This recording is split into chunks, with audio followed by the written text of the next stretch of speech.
let's take a look at how to make these cute little tiger puppets.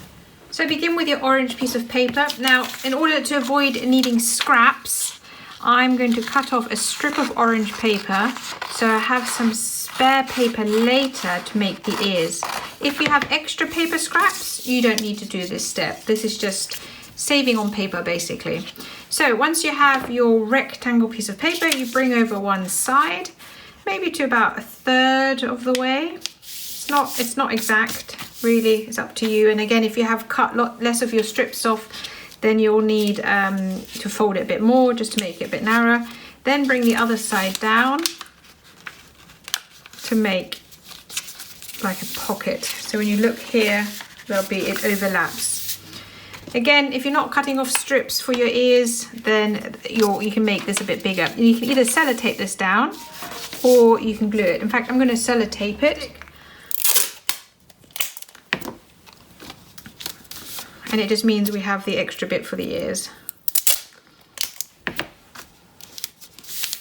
Also, sellotape's nice and quick. So you've got your sellotape bit. Now you need to fold it into your tiger. Turn it round so the sealed bit's on that side. Fold it in half.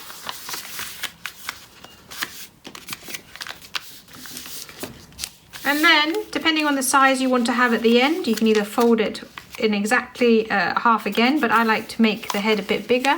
So I'm just going to fold it over so there's a little gap. I'll show you in a sec. And repeat exactly the same size on the other side. And then when you look, there's like a W or an M, and your hands will fit into here. To cut some ears, just fold it in half. Now, using the back of my white piece, I'm just going to draw a big nose part, so big triangle. Glue it all together.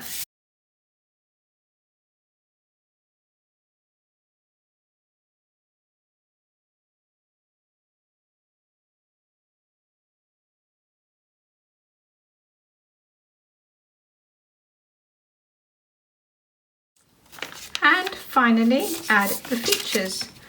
So I'm going to do the eyes first, I think. And there you have it. Your tiger paper puppet is finished. Let me have a look at this one. Look. And you have... Whoa, aren't they cute? Super easy, super fun. And yeah, I hope you have a go. Anyway, take care. Bye.